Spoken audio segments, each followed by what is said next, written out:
सुप्रभात प्यारे बच्चों, हिंदी की कक्षा में आपका हार्दिक स्वागत है। आज हिंदी की कक्षा में बच्चों हम सवैये के पहले सवैये पर ध्यान देंगे। कल हमने आपको इसका सार बताया था। आइए आज पहला सवैया करते हैं। मानुस हो तो वही रस खानी, बसो मिली गोकुल गांव के गवारन, जो पशु हो तो कहाँ बस मेरो, चरो नित नंद की धेनु मजारन। पाहुन हो तो वही गिरी को, जो धर्यो कर छत्र पुरंदर कारण, जो खग हो तो बसेरो करूं, मिली कालिंदी कूल कदम की डारन। बच्चों, यहाँ पर मैंने आपको कल भी बताया था कि हमारे रसखान जी जो हैं वो हर हाल में कृष्ण का सानिध्य पाना चाह रहे हैं, और वो सानिध्य प्राप्त करने के लिए वे क्या क्या यत्न कर रहे हैं, क्या क्या चाह रहे हैं। रसखान द्वारा रचित सवैयों में कृष्ण और उनकी लीला भूमि वृंदावन की प्रत्येक वस्तु के प्रति लगाव प्रकट हुआ है। कवि श्री कृष्ण के काले कंबल और तीनों लोकों का सुख त्यागने को तैयार है। तीसरे सवैये में कृष्ण के रूप सौंदर्य पर मुग्ध गोपियां स्वयं कृष्ण रूप धारण करना चाहती हैं, और चौथे सवैये में कृष्ण की बांसुरी की धुन की मादकता तथा गोपियों की विवशता का सजीव चित्रण हुआ है। अभी हम विचार करेंगे पहले सवैये पर। इसमें आए शब्दों के अर्थ से आपको परिचित करवा रहे हैं, साथ साथ लिखते जाइए, रेखांकित करते जाइए। पहला शब्द है मानुष। मानुष का अर्थ क्या है? मनुष्य। लिख लीजिए। मानुष हो तो वही रसखान, बसो, बसो क्या? बसू, रहूं। मिली गोकुल, गोकुल स्थान का नाम है, गांव के, गोकुल गांव का नाम है, के गवारन, गवारन मतलब गवार की बात नहीं की जा रही है, यहाँ गवारन कहा गया है ग्वाल बालों को। ठीक है, ग्वाल बाल जो श्री कृष्ण के साथ गैया चराते थे। ठीक है, तो ग्वाल बाल उन्हें कहा गया है। तो पहली पंक्ति की ओर ध्यान दीजिए। मानुस हो तो वही रसखान, बसो मिली गोकुल गांव के गवारन। यहाँ पर कृष्ण की लीला भूमि ब्रज के प्रति अपना लगाव प्रकट करते हुए कवि कहते हैं कि अगले जन्म में यदि मैं मनुष्य बनूं, मानुष हो तो वही रसखान। ठीक है, अगर मनुष्य का जन्म लूं, बसो मिली गोकुल गांव के गवारन, अर्थात यदि मैं मनुष्य बनूं तो गोकुल गांव के ग्वाल बालों के बीच ही निवास करूं, ऐसी उनकी इच्छा है, चाह है, कामना है।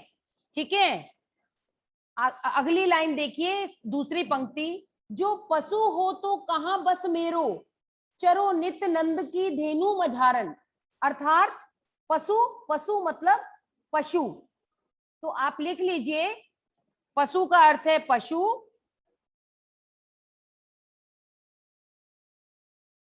कहां बस मेरो, मेरो मतलब मुझे, कहां बस मतलब वश में नहीं होना।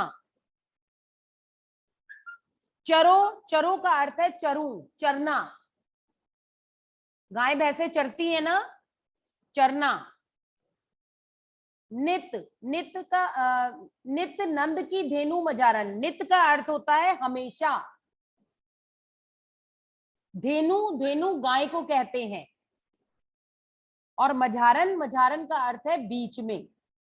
तो पहली पंक्ति में कवि कह रहे हैं कि अगले जन्म में यदि मैं मनुष्य का जन्म लूं तो गोकुल गांव के ग्वाल बालों के बीच ही निवास करूं। दूसरी पंक्ति में कह रहे हैं यदि मैं मनुष्य का जन्म लूं, दूसरी पंक्ति में कह रहे हैं यदि मैं पशु का जन्म लूं, पशु, पशु मतलब पशु, पशु का जन्म लूं, पशु बनूं, तो मेरा जिसमें मेरा कोई वश नहीं है, यानी कोई जोर नहीं है, फिर भी मैं नंद बाबा की गायों के बीच में चरूं। यानी पहली कामना उन्होंने की, यदि मुझे मनुष्य का जन्म मिले तो मैं गोकुल गांव के ग्वालों के बीच में ही रहूं।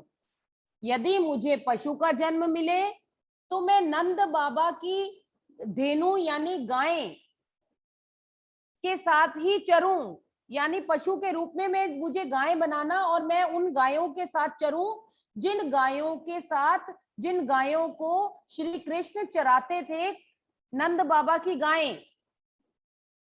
पाहुन हो तो वही गिरी को, जो धरियो कर छत्र पुरंदर कारण।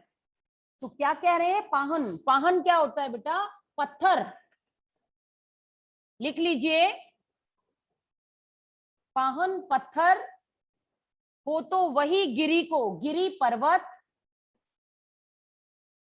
छत्र मतलब छाता, पुरंदर मतलब इंद्र, धारण मतलब धारण किया, धारण किया।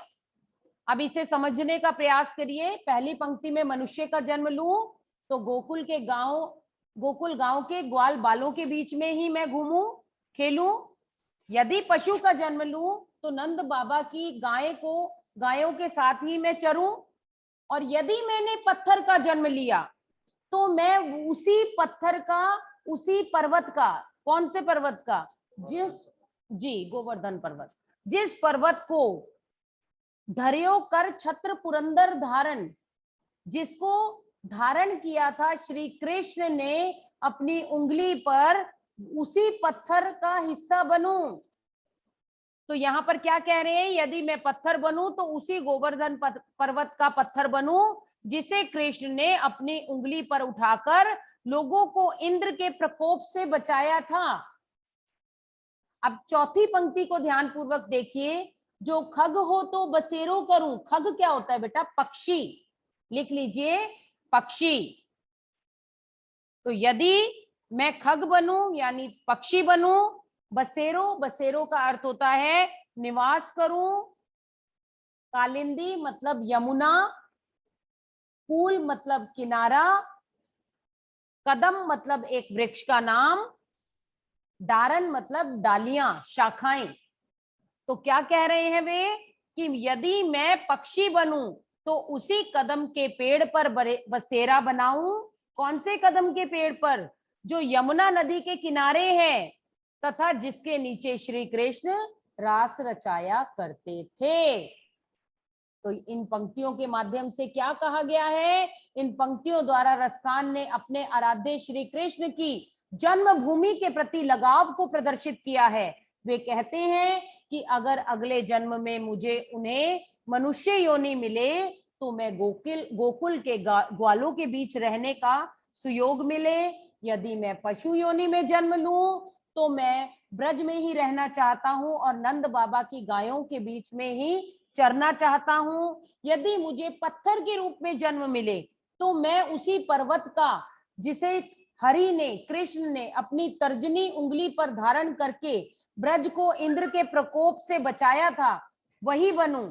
और अगर मुझे पक्षी का जन्म मिले तो मैं यमुना नदी के किनारे कदम की पेड़ की डालों पर मेरा बसेरा हो। वे हर हाल में कृष्ण का सानिध्य यानी साथ चाहते हैं, चाहे इसके लिए उन्हें कोई भी परेशानी का सामना करना पड़े। तो बच्चों, आशा है आपको पहला सवैया समझ आया होगा। तो अब समय के अनुसार आपसे अनुमति चाहेंगे। धन्यवाद।